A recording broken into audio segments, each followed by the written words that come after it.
Hello Ravi, जी मैं sir. मैं शुरू करता हूँ। जी सर। मेरे सॉलिडराइट के साथियों और किसान भाइयों, सबसे पहले आपको नए साल की शुभकामनाएं। आज हम जिस विषय पे बात करने जा रहे हैं, ये किसानों के लिए एक बड़ी समस्या बन जाता है, क्योंकि सर्दी के दिनों में जब शीतलहर चलती है और टेम्परेचर डाउन होता है तो फसलों को नुकसान होना शुरू होता है। तो किसान जैसे ही ठंडा होता है तो किसान कंसर्न हो जाते हैं। तो अपन थोड़ी सी बात करते हैं कि किस तरह के नुकसान ठंडी की वजह से या पाला पड़ने की वजह से होते हैं। तो सबसे पहले मैं आपको बताना चाहता हूँ कि दो तरह का ठंड से दो तरह के नुकसान अलग अलग तरह से सोचना चाहिए हमने। एक तो ये है कि हम उसको कहते हैं कि जो टेम्परेचर में कमी आती है, उसको अंग्रेजी में हम चिलिंग इंजरी कहते हैं, या तापक्रम कम होने की वजह से जो नुकसान होता है पौधों को, उसकी बात पहले करते हैं अपन। और दूसरा जो होता है, जो पाले की बात करते हैं, वो फ्रॉस्ट इंजरी कहते हैं उसको। तो ज़्यादातर समय में अभी कोहरा चल रहा है और टेम्परेचर भी कई जगह पे 10 से नीचे जा रहा है। तो ठंड से जो प्रभाव होता है फसलों पे, वो हो रहा होगा, और उसमें उसके लिए देखना पड़ेगा कि हम किस तरह से बचाव कर सकते हैं। तो तापक्रम अगर नीचे जाता है 10 से, तो निश्चित रूप से फसलों पर उसका प्रभाव पड़ता है। हालांकि कुछ फसलें जैसे गेहूं है तो ये बर्दाश्त कर जाता है, पर कुछ फसलें इन चीज़ों को बर्दाश्त नहीं कर पाती। और ख़ास करके जिन पौधों में पानी की मात्रा ज़्यादा होती है उनको नुकसान होता है ज़्यादा। जैसे वेजिटेबल्स हैं, उसमें ज़्यादा नुकसान होगा ठंड कम, ज़्यादा टेम्परेचर कम होने से। तो नॉर्मल तौर पर 1 से 10 डिग्री सेल्सियस के बीच ये जो चिलिंग इंजरी होती है पौधों को, इससे नुकसान होता है। तो जैसे ही 10 डिग्री सेंटीग्रेड तापक्रम आ जाए, तो थोड़ा सा किसानों को सजग होने की ज़रूरत है, कि जिसकी वजह से उनको उनकी फसल को नुकसान नहीं हो। आगे हम बात करेंगे कि इन चीज़ों से बचा कैसा जा सकता है। और एक और बात है, ये भी निर्भर करता है कि फसल कैसी, कौन सी फसल है, फसल की अवस्था कैसी है। जो लो टेम्परेचर आया वो कितने दिन तक चल रहा है, कितने दिन तक एक्सटेंड होता है। अगर ज़्यादा दिन तक कम टेम्परेचर रहता है, 10 से कम ज़्यादा दिन तक रहता है या और उससे कम रहता है, तो जैसे जैसे ज़्यादा दिन बढ़ते जाते हैं फसल को नुकसान ज़्यादा होता है। तो ये ये चीज़ें काफ़ी मायने रखती है। और इसलिए क्या होता है कि जब टेम्परेचर कम होता है तो पौधों में क्या होता है, एक तो जिसको मेटाबॉलिज्म कहते हैं, पचा चपय जिसको कहते हैं हिंदी में, वो वो बहुत स्लो हो जाता है। और जो हार्मोन पैदा होते हैं ग्रोथ के लिए, या ग्रोथ के लिए दूसरे पदार्थ जो पौधों को बढ़ावा देते हैं, उनमें कमी आ जाती है।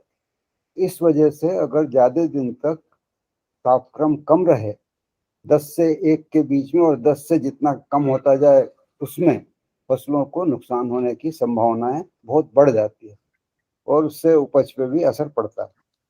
तो आगे चल के देखते हैं कि पाले की बात करते हैं।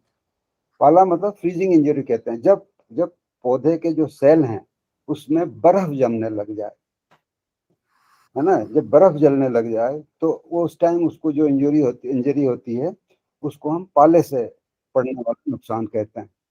अब कब हो सकता है पाले? एक तो बहुत तेज सर्दी हो, आसमान साफ हो, हवा चल नहीं रही हो।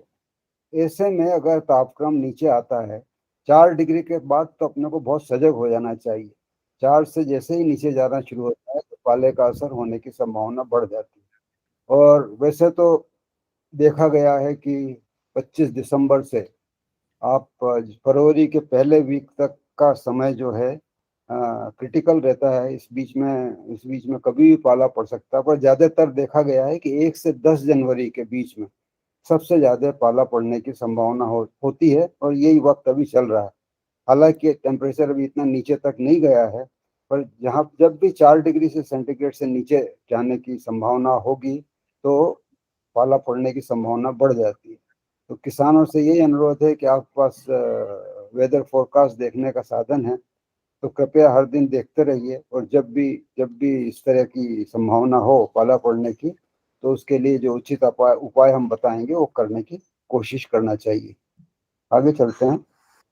पाले से क्या होता है? पाले से सबसे पहले जब जो प्लांट की सेल रहती है, पौधों की सेल रहती है, उस सेल का पानी बीच में केंद्रित हो जाता है ठंड की वजह से, तापक्रम कम होने से, और उसकी वजह से डिहाइड्रेशन, जिसको निर्जलीकरण कहते हैं, सेल का होना शुरू होता है। फिर वो अंदर जो पानी बीच में जमा हुआ था वो जम जाता है, और जब आप जानते हो कि पानी जब जमता है तो उसका आयतन बढ़ता है। जब आयतन बढ़ता है पानी का तो सेल रप्चर होने लगते हैं, टूटने लगते हैं, और जब सेल टूटने लगते हैं तो पौधा सूखने लगता है। तो ये सबसे पहले जो कोमल टहनियाँ हो, या जिस फसलों में पौधों में पानी की अधिकता रहती है, सब्जियां हैं जैसे, या कई बार कई फल हैं जो फल फल भी नुकसान पाते हैं इससे, तो उनमें ज़्यादा नुकसान होता है। अच्छा, जैसे फल में तो कई बार ऐसा होता है कि अगर फल लगने की अवस्था में आए तो फल सिकुड़ जाते हैं, पत्तियों का विकास रुक जाता है, और जैसे गेहूं में या दूसरी चीज, गेहूं तो बर्दाश्त करता है पर दूसरी चीजों में दाना भरता है जो फलियों में, वो भरने में दिक्कत आती है, इसलिए उपज पे काफी प्रभाव पड़ता है। ये देखा गया है कि गेहूं में करीब कई बार 20%, 20-25% तक असर पड़ता है, पर सब्जियों में कई बार 40-50% तक नुकसान होने की संभावना रहती है। तो पहले से जागरूक रह के जरूरी है कि टेम्परेचर पे ध्यान रखें, और ध्यान रखें कि ऐसी स्थिति तो नहीं बन रही है कि पाला पड़ने वाला है। अगर है तो उसके लिए उचित उपाय जिसकी बात करते हैं अपन को करना चाहिए। पाले प्रभावित फसल में कई बार हरा रंग कम हो जाता है, भद्दा पड़ जाता है, सफेद से पौधे देने लगते हैं, पत्तियां सूख जाती है। ये सब सिम्टम्स हैं जो पाला पड़ता है, आपने देखा भी होगा, सब लोगों ने कई बार नुकसान हो जाता है तो ये सिम्टम्स दिखते हैं। आगे चलिए। अब सुरक्षा की बात कर लें, पाले से कैसे हम थोड़ा सा सावधान, पाले से और ठंड से, दोनों से। तो सबसे पहली बात तो एक किसान के पास सबसे आसान तरीका होता है कि वो आसान तरीका तो ये होता है कि पानी दे दे, फसल को हल्की सिंचाई कर दे। अगर हल्की सिंचाई कर देंगे तो जमीन में जो जमीन का तापक्रम है, जमीन से क्या होता है, विकिरण से गर्मी जाती है और जमीन ठंडी हो जाती है, और वातावरण उसका ठंडा हो जाता है, इसलिए पाले को नुकसान करने की ज़्यादा ज़्यादा सहूलियत हो जाती है। इसलिए अगर आप सिंचाई कर देंगे खेत की तो आपको पाला लगने से नुकसान नहीं होगा या बहुत कम हो जाएगा। दूसरा तरीका ये है कि आप जो फसल अवशेषों को आसपास खास करके दक्षिण पश्चिम दिशा में उसको आग जला दें, जिधर से हवा आती है, तो थोड़ा सा वातावरण को गर्म रखेंगे, जिसकी वजह से फसल में फ्रॉस्ट से नुकसान होने की संभावनाएं कम हो जाए। एक और बात है, अगर आप इंटरकल्चर जैसे अपन कहते हैं ना, दौड़ा चला देते हैं फसलों में, वो भी कर देंगे तो सॉइल मल्च बन जाती है। सॉइल मल्च भी जमीन का तापक्रम कम नहीं होने देगी, और आपको थोड़ा सा इससे पाला पड़ने से थोड़ा सा कमी हो जाएगी, या उसमें उसको रोकने में मदद मिलेगी। इसके अलावा कुछ केमिकल्स हैं जिसका जिसका जिसका आप स्प्रे कर देंगे तो उसकी वजह से ही पाले से बचाव किया जा सकता है। और ये जितने केमिकल मैं बता रहा हूँ, यहाँ लिखे हुए हैं, आप देख रहे हैं, इसमें जितने भी केमिकल हैं, इसमें करीब करीब 7 दिन तक ये प्रोटेक्शन देते हैं। तो इनका सारे केमिकल को छिड़कने के लिए कम से कम 800 से 1000 लीटर पानी लेना चाहिए, और कोशिश करना चाहिए कि पौधे अच्छी तरह से भीग जाए, फुहार अच्छी तरह लगे पौधों पर, जिससे कि पाले का असर कम हो। एक तरीका है कि 1 ml गंधक का तेजाब, सल्फ्यूरिक एसिड जिसको कहते हैं, 1 लीटर में पानी डाल के, इस हिसाब से, इस रेट से आप 800 से 1000 लीटर पानी लें और फसल की अवस्था के हिसाब से स्प्रे करें। दूसरा केमिकल है डाई मिथाइल सल्फोऑक्साइड है, इसके 75 से 100 ग्राम, इसको 100 ग्राम प्रति हेक्टेयर 800 लीटर पानी में या 800 से 1000 लीटर पानी में डालें। एक और दवाई है जैसे थायोयूरिया है, जिसका 500 ppm या आधा आधा आधा ग्राम प्रति लीटर के हिसाब से 800 लीटर पानी का घोल बना के छीटें। और ग्लूकोज, अगर आप ग्लूकोज भी 1 किलोग्राम प्रति हेक्टेयर के हिसाब से 800 लीटर पानी में डाल के छिड़काव कर देंगे फसल पे तो फसल पाले से बची रहेगी। ये कुछ आसान तरीके हैं पाले के। पर ठंड से भी अगर बचाव करना है तो किसान लोग, सबसे आसान तरीका है कि अपनी फसल में हल्की सिंचाई कर दें। और पाले का जो अवधि है, जहाँ पाले गिरने की संभावना है, हर 15 दिन में या तो सिंचाई करते रहें, हल्की सिंचाई करते रहें, या इन रसायनों का उपयोग कर लें, जिससे कि पाले से सुरक्षा आपकी बनी रहे।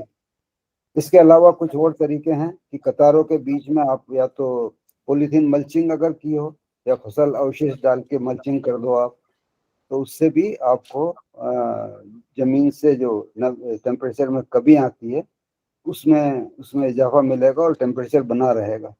एक और, उत्तर पश्चिम दिशा से अगर हवा आती है साधारण तौर पे तो रोकने की कोशिश करना चाहिए। जो बहुत वैल्यू एडेड क्रॉप्स होती हैं उसमें तो ब्लोअर्स लगा देते हैं उस एरिया में, जिससे कि ठंडी हवा वहाँ रुक नहीं पाए खेत के पास। या बहुत वैल्यू एडेड कोई क्रॉप्स हैं तो उनके ऊपर ढक देते हैं कपड़े से, तो उससे भी बचाव होता है। पर बेहतर है कि आप जो जो अलाव जो जो लगाएंगे आप, आग भी लगाएंगे अवशेष में, इस दिशा में लगाएं, जिससे कि उस खेत का जो वातावरण है उसमें गर्मी बनी रहे। और एक और तरीका है कि विंड ब्रेक लगा दें। विंड ब्रेक एक परमानेंट तरीका है कि उत्तर पश्चिम दिशा में अगर आप पेड़ों की लाइन लगा देंगे, मैं कई बार कहता हूँ कि ग्लेरिसीडिया को लगा देना चाहिए, तो अगर आप इस दिशा में ग्लेरिसीडिया की लाइन भी लगा देंगे तो ठंडी हवा को वो रोकेगा, और जिससे आपको लंबे टाइम तक पाला से बचने में मदद मिलेगी। कई बार ऐसा देखा गया कि अगर फलदार हैं, मतलब फलों के बाग हैं और पास में पानी है, तो भी पाले का असर कम होता है।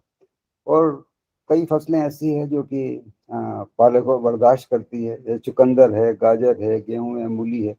खासकर रूट क्रॉप्स और गेहूं, इनमें इसमें क्षमता होती है कि ये पाले को बर्दाश्त कर जाएं। पर फिर भी जब फ्रीजिंग हो जाता है सेल का, पाला जब तेज हो जाता है, उस टाइम गेहूं में भी नुकसान होता है। तो यही चीजें आपको आज बताना चाहता था मैं। इससे ज्यादा इस विषय पर कहने के लिए कुछ है नहीं। तो आप सबको बहुत बहुत धन्यवाद।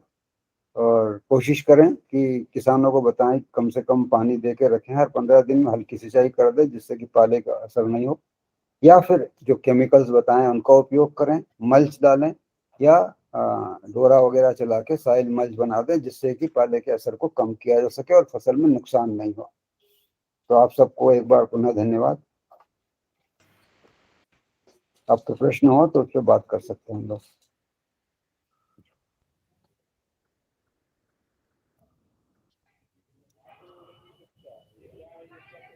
ठीक है सर, बहुत बहुत धन्यवाद। अभी मैं सर, आप कुछ बताएंगे शर्मा सर? हाँ, मेरा भी एक छोटा सा प्रेजेंटेशन है। तो ठीक है, हम उसको पहले ले लेते हैं। हाँ। तो किसान भाई को मैं बोलना चाहूंगा कि अभी आप थोड़ा सा अपने जो प्रश्न हैं उनको नोट डाउन कर लीजिए, लिख के रख लीजिए।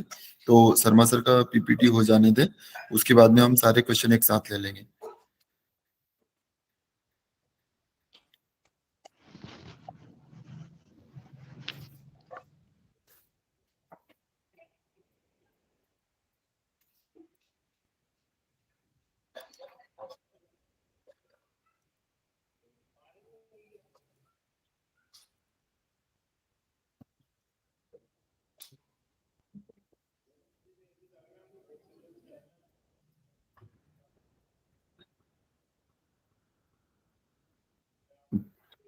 पीपीटी रन हो रहा है सर आपका? 1 मिनट में देख रहा हूँ। ठीक ठीक जी सर, हो रहा है।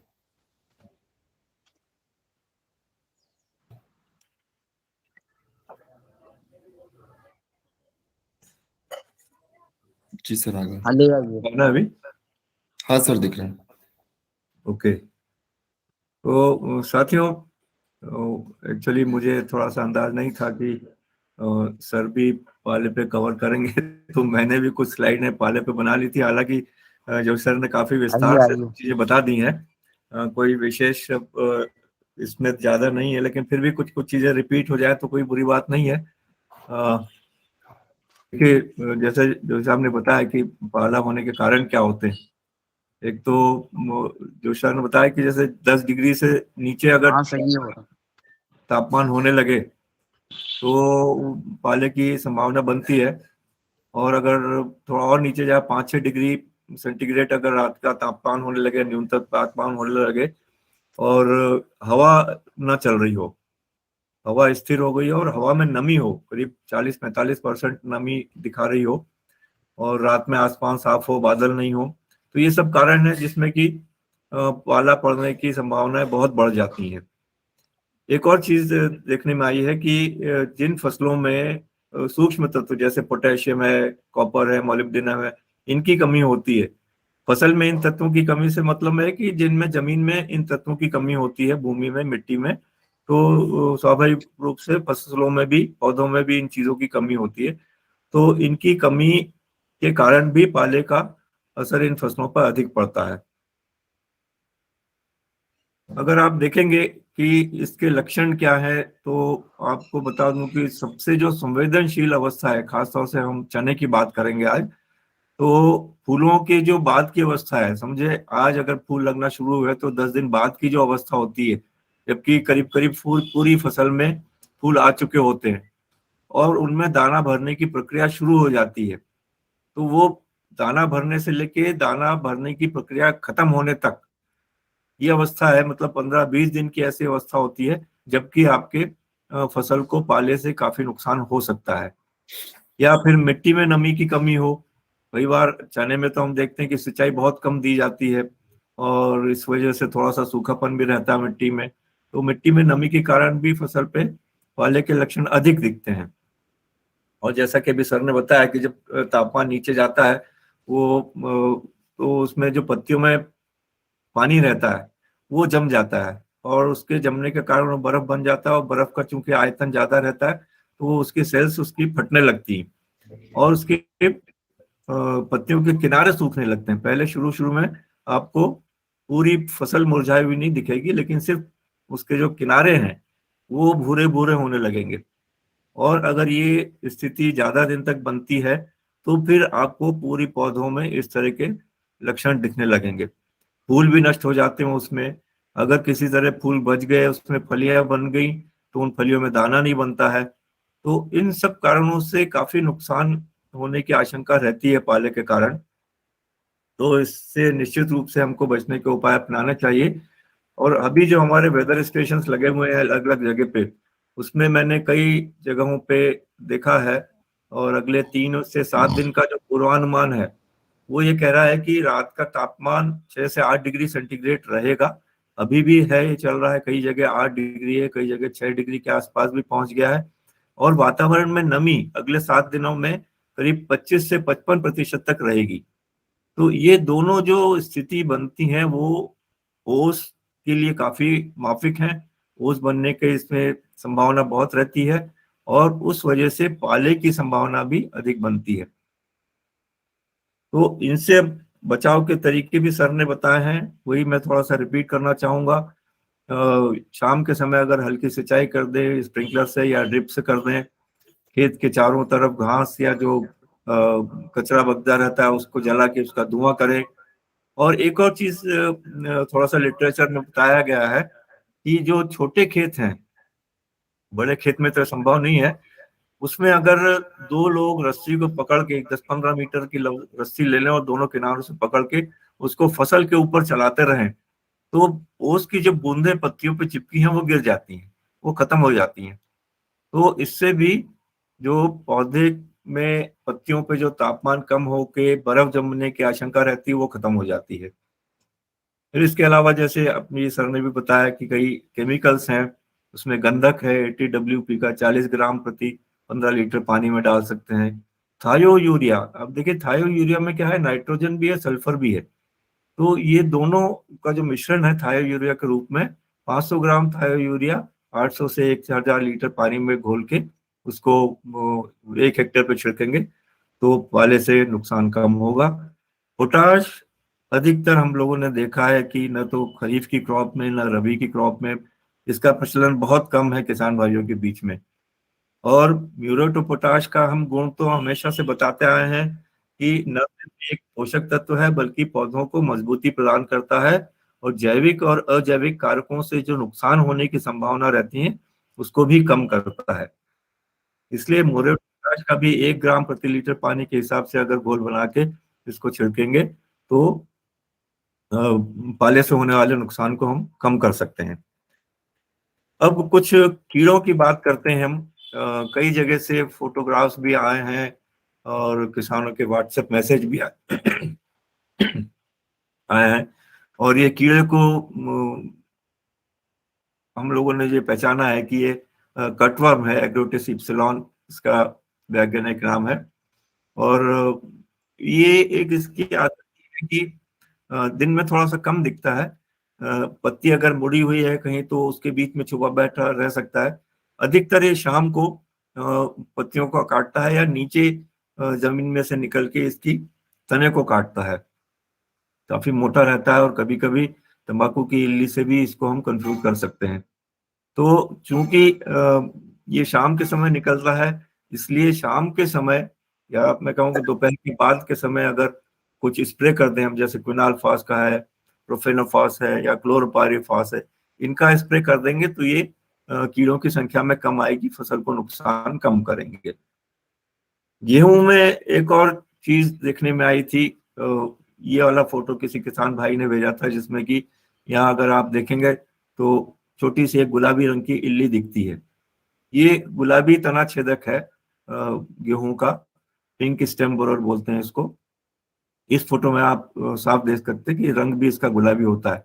अब ये तने को जब पूरा अंदर से खोखला करती चलती है, जैसा कि सोयाबीन में गडल बीटल करता है, उसी तरह ये भी तने को खोखला करती चलती है। उसकी वजह से शुरुआत में ऊपर ऊपर की पत्तियां पीली पड़ने लगती हैं, एकदम पीली क्या एकदम सफेद सी हो जाती हैं। और अगर किसी तरह से उसमें पौधा थोड़ा सा बचता है, उसमें बालियां लगती हैं, तो बालियां भी सफेद सफेद हो जाती हैं। और इनमें जो भी दाने रहते हैं उसमें, किसी और साथी ने माइक शुरू कर दिया अपना कृपया करके अपना माइक म्यूट कर लें।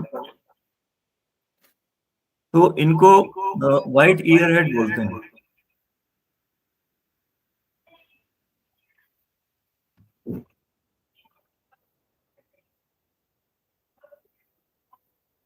तो अब चूंकि ये इल्ली तने के अंदर रहती है, इसमें कोई कॉन्टेक्ट इंसेक्टिसाइड बहुत ज्यादा काम नहीं कर पाता है। कॉन्टेक्ट इंसेक्टिसाइड सिर्फ ये है कि इसके जो पतंगे बाहर उड़ते रहते हैं वो फसल पे बैठते हैं तो उनको मारने के लिए काम कर सकता है। नहीं तो थायमेथॉक्सम जो कि सिस्टमिक इंसेक्टिसाइड है, 25WG एक्तारा के नाम से भी आता है, वो 100 ग्राम प्रति हेक्टेयर के हिसाब से अगर डालेंगे तो ये पौधे के अंदर जाएगा और अंदर जो इल्ली बैठी है जो तने को खोखला कर रही है उसको मार देगा। और क्विनाल्फास मददगार होगा इनके पतंगों को मारने के लिए, जो कि हवा में उड़ते रहते हैं या पौधे पे बैठे रहते हैं। उन पे अगर क्विनाल्फास पड़ेगा तो वो भी मर जाएंगे। ये इस तरह के कुछ न्यूज भी आई थी अखबारों में, कुछ किसान भाइयों ने साझा किया था कि गेहूं में जड़ माहू का प्रकोप हो रहा है। और कई जगह ये सीहोर जिले की खबर थी और कई जगह इसका काफी नुकसान देखने को मिला था। तो गेहूं में देखिए जड़ माहू तो लगता ही लगता है, इसके अलावा पत्तियों पे भी एफिड बैठे रहते हैं और रस चूसते रहते हैं। और इनके जो एडल्ट हैं या इनके शिशु जो हैं, बच्चे हैं, वो ही दोनों रस चूसते हैं और रस चूसने की वजह से पत्तियां पीली पड़ने लगती हैं। और रस चूसने के अलावा ये एक अपने शरीर से एक चिपचिपा पदार्थ जो कि हल्का सा मीठा रहता है वो भी सिक्रीट करते हैं, जो कि निचली पत्तियों पर जमा होता जाता है। अब चूंकि उस पदार्थ में थोड़ा सा मीठापन रहता है, इसलिए उस पर एक फफूंद भी विकसित होने लगती है, जिसको सूटी मोल्ड कहते हैं। और वो काले रंग की होती है। जब काले रंग की फफूंद निचली पत्तियों पे इकट्ठा हो जाती है तो उसमें प्रकाश संश्लेषण की क्रिया, यानी कि जो पौधे में भोजन बनाने की क्षमता रहती है वो बाधित होती है और उसकी बालियां छोटी रह जाती हैं, उनमें दाने भी कम भरते हैं। तो इनके लिए भी, अब चूंकि ये रस चूसने वाले कीट हैं, पौधे के अंदर जो भी रस रहता है, पानी रहता है, उसको चूसते रहते हैं, तो उसके लिए भी हमको सिस्टमिक इंसेक्टिसाइड की जरूरत रहती है जो कि पौधे के अंदर चला जाए, जैसे कि इमिडाक्लोप्रिड है, थाइमेथॉक्सम है, क्लोथियानिडीन है। तो इनका अगर स्प्रे करेंगे तो ये पूरा पौधा जहरीला हो जाएगा इन कीटों के लिए और रस चूसेंगे और ऐसे ही मरेंगे। ये ध्यान में रखिए कि आपने अगर कोई कीटनाशक का स्प्रे किया है तो ये कीड़े आपको जमीन पे गिरे हुए नहीं दिखेंगे, जैसा कि इल्लियों में होता है ना कि इल्ली अगर मर जाती है तो पौधे से उसकी पकड़ छूट जाती है और नीचे गिर जाती है। ये पौधे पे चिपके रहते हैं इनमें, लेकिन अब मर गए हैं कि नहीं मर गए हैं तो ये आपको थोड़ा सा ध्यान से देखना पड़ेगा। आप उनको ध्यान से देखेंगे तो अगर उनमें कोई हरकत नहीं हो रही है, कोई उनमें हलचल नहीं है, मूवमेंट नहीं है, इसका मतलब वो मर चुके हैं, कीटनाशक का असर हो चुका है। लेकिन सिर्फ उनको पौधे पे चिपके हुए हैं ये देख के आप डरिएगा नहीं, आपके कीटनाशक का असर इस पे होता है। और कई परभक्षी कीट है, लेडी बर्ड बीटल है, वास्प है, लेसविंग्स है, ये जो नैसर्गिक रूप से हमारे वातावरण में है इनको खाते रहते हैं और इनकी संख्या को कम करते रहते हैं। और लेकिन ये होता है कि कई बार हम जब कीटनाशक का इस्तेमाल करते हैं तो उनसे ही हमारे मित्र कीट भी कुछ हद तक उन पर भी नुकसान पहुंचता है। एक समाचार आप लोगों के साथ में साझा करना चाहूंगा थोड़ा सा। चने में कई बार कुछ घास की समस्या आती है, खरपतवार की समस्या आती है, और चना एक ऐसी फसल है जिसमें कि प्रायः किसान भाई कोई खरपतवार नाशक नहीं डालते हैं। तो ये रायपुर में एक अनुसंधान किया गया था, वहां पे के वैज्ञानिकों ने देखा है कि जो मक्का और गन्ना में जो खरपतवार नाशक डालते हैं उनका प्रयोग उन्होंने चने पे भी किया। ये खरपतवार नाशक का नाम है टोप्रामेजोन, और इसको जब चने में डाला तो ये देखा, आमतौर पे ये मक्का और जब गन्ने में डालते हैं तो बुआई के समय या उसके पहले डालते हैं, लेकिन चने में इसका इन्होंने प्रयोग 20-25 दिन की फसल पे किया। तो ये देखा कि जो चौड़ी पत्ती वाले और सकरी पत्ती वाले दोनों ही तरह के अगर कोई खरपतवार हैं तो इनको 2-3 दिनों में मार देता है ये ट्रोपामेजोन, और चने पे कोई नुकसान नहीं होता है। तो ये एक अनुसंधान भी बड़ा अच्छा है, और जो किसान भाई चने की फसल उगाते हैं उनके लिए लाभकारी होगा। इसका प्रयोग करके देखा जा सकता है। करीब करीब 25 ग्राम प्रति हेक्टेयर की मात्रा इसकी डाली जाती है, और प्राय दोनों तरह के खरपतवार को ये कंट्रोल कर लेता है, और चने पे कोई नुकसान नहीं होता है इसका।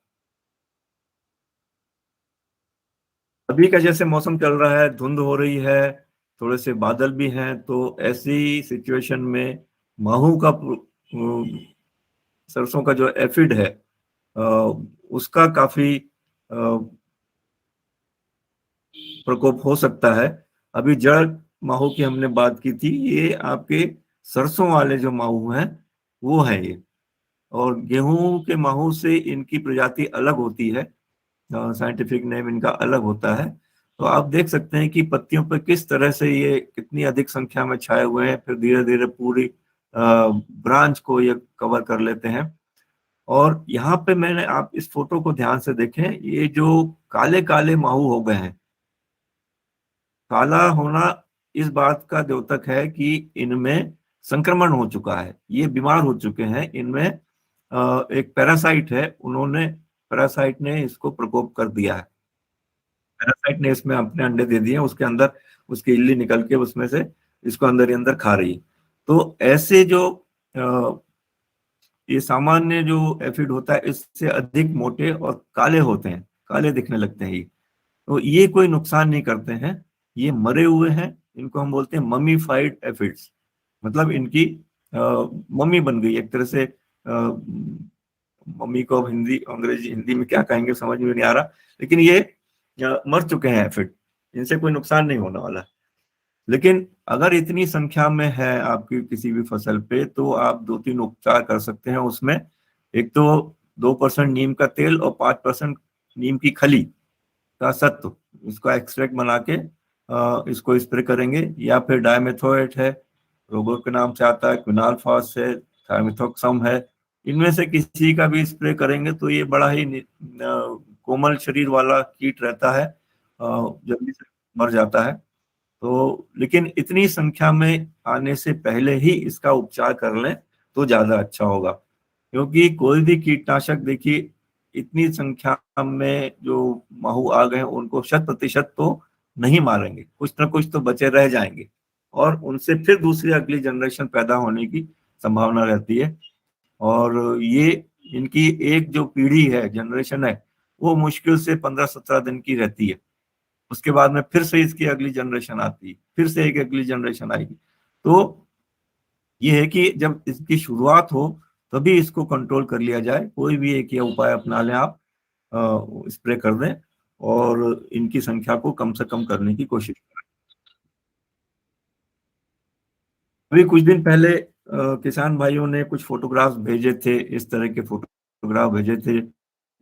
सरसों की पत्ती में बड़े बड़े छेद हो गए थे। तो एक्चुअली ये एक आरा मक्खी होती है, जो जिसका एडल्ट यहाँ पे दिख रहा है। उसकी जो इल्ली होती है, ये यहाँ पे इल्ली दिखाई दे रही है। इल्ली इस तरह के पौधों में बड़े बड़े छेद करके पत्तों को नुकसान करती है। अब इसके लिए भी अगर हम कोई सिस्टमिक इंसेक्टिसाइड भी डाल दें, या जैसे इमिडाक्लोप्रिड है उससे बीजोपचार कर लिया हो अगर, तो ये नुकसान कम होता है। या ये इल्लियां अगर आ गई हैं, आपको बाहर से दिख रही हैं, तो उसमें क्विनाल फॉस या मिथाइल पैराथियान की डस्ट डाल दें, तो इनका कंट्रोल काफी आसानी से हो जाता है। लेकिन मैं फिर से किसान भाइयों से कहूंगा कि नुकसान को बहुत बढ़ने ना दें। आप खेतों की अगर सतत निगरानी कर रहे हैं तो नुकसान को शुरुआत की अवस्था में ही पकड़ लेना चाहिए और उसका उचित उपाय कर लेना चाहिए।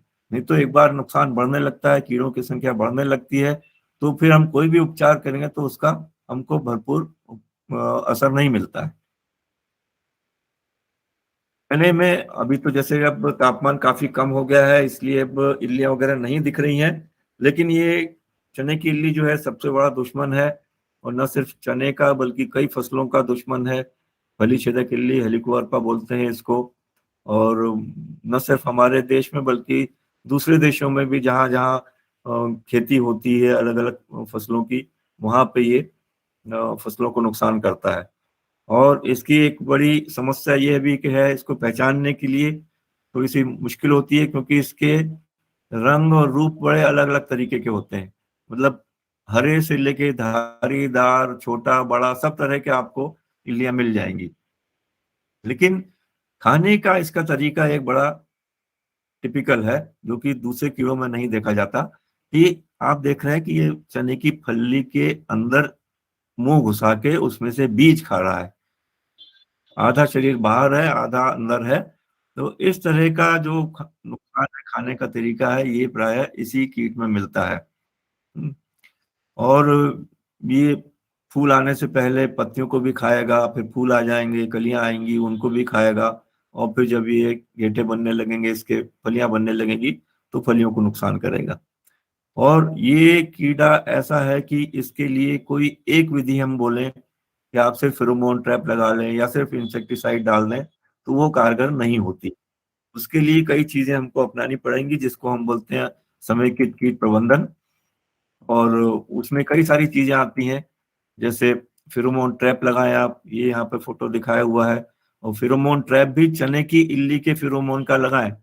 इसमें तंबाकू की इल्ली के फेरोमोन का अगर फेरोमोन लगा दिया, तो चने की इल्ली के पतंगे उसमें आकर्षित नहीं होंगे। तो ये ध्यान रखने वाली बात है। फिर चिड़ियाओं को बैठने के लिए बर्ड परचेस लगाएं, खूंटियां जो बोलते हैं हम लोग, टी आकार की खूंटियां लगाएं। और शुरुआत की अवस्था में जब इल्लियां छोटी रहती हैं, तब आपको बैक्टीरिया आधारित या सूक्ष्म जीव आधारित, जैसे बैक्टीरिया आधारित कीटनाशक, ये डायपेल है, बायोबिट, हॉल्ट नाम से मिलते हैं। इनको 1 किलो प्रति हेक्टेयर के हिसाब से आप स्प्रे कर सकते हैं। या वायरस आधारित, खास तौर से चने की इल्ली का वायरस जो कि इसको मारता है, इसकी इल्लियों को मारता है, वो भी विकसित किया जा चुका है। और उसका भी 250 LE और 150 LE के पैकिंग में बाजार में उपलब्ध होता है। NPV बोलते हैं उसको, न्यूक्लियर पॉलीहाइड्रोसिस वायरस। तो इसका भी स्प्रे करेंगे तो ये जो इल्लियां है वो उनमें काफी हद तक मरने लगेंगी वो, और नुकसान कम हो जाएगा आपका। इसके अलावा एक ट्राइकोग्रामा नाम का एक कीट होता है, कीड़ा होता है, जो कि ये जो हेलिकोवर्पा की पतंगे अंडे देते हैं, उन अंडों को नष्ट करता है ट्राइकोग्रामा। तो ट्राइकोग्रामा के एक तरह से ट्राइकोकार्ड बोलते हैं हम जिनको, वो भी मिलते हैं। उनको अगर हम खेत में लगा देंगे तो उन ट्राइकोकार्ड से ट्राइकोग्रामा निकलेंगे, और जहां जहां इसने हेलिकोवर्पा के पतंगे ने अंडे दिए हुए हैं, उन अंडों को नष्ट करेंगे वो। तो ये भी एक अच्छा उपाय है, और इससे कोई प्रदूषण नहीं फैलता है। इनके अलावा फिर हमको जरूरत पड़ने पे कीटनाशक का सहारा भी लेना पड़ता है। कीटनाशक में कई सारे हैं, इल्ली की अवस्था के हिसाब से अगर आप डालेंगे तो इनमें काफी आपको फायदा मिलेगा, जैसे कि लेमडासाइलोथ्रिन, ये बहुत ही स्ट्रॉन्ग कॉन्ट्रैक्ट इंसेक्टिसाइड है। इंडोक्साकार्ब है, नोवाल्यूरान प्लस इंडोक्साकार्ब का कॉम्बिनेशन भी आया हुआ है। स्पाइनेटोरम, इमाइमेक्टिन बेंजोएट, कोराजॉन, स्पाइनोसेड, ये सब इतने सारे कीटनाशक हैं जिनको कि हम स्प्रे करके अपनी फसल को हेलिकोवर्पा से बचा सकते हैं। कुछ रोग भी आते हैं, ऊक सूख रोग है, जैसे कई बार चने की फसल सूखने लगती है। तो अगर शुरुआत में बीजोपचार किया गया है तो बहुत अच्छा है। बीजोपचार कई चीजों से कर सकते थे हम। कार्बेंडाजिम है, कार्बोक्सिन प्लस का कॉम्बिनेशन है, टेबुकोनाजोल है, टेबुकोनाजोल प्लस प्रोक्रारास का कॉम्बिनेशन है। तो या ट्राइकोडर्मा, जो जैविक खेती करते हैं, वो ट्राइकोडर्मा के से भी बीजोपचार कर सकते थे। तो इनके लिए अब हालांकि इसका तो समय चला गया है। अब अगर आपको उकसूक रोग दिखता है तो पहली बात तो ये करें कि उस तरह के पौधों को निकाल के खेत से बाहर कर दीजिए, है ना। और एक ये एस्कोगाइटा ब्लाइट और आती है, इसमें भी पौधे सूखते हैं और एक बड़े बड़े समूह में सूखने लगते हैं, और इसकी फली पे भी छोटे छोटे रिंग के आकार के धब्बे पड़ने लगते हैं। वो एस्कोगाइटा ब्लाइट कहलाती है। उसके लिए डायथिनॉन नाम का एक केमिकल है, या क्लोरोथेनोनिल नाम का केमिकल है, उसका स्प्रे करेंगे तो ये एस्कोगाइटा ब्लाइट की वजह से जो पौधे सूख रहे हैं वो सूखना बंद हो जाएंगे।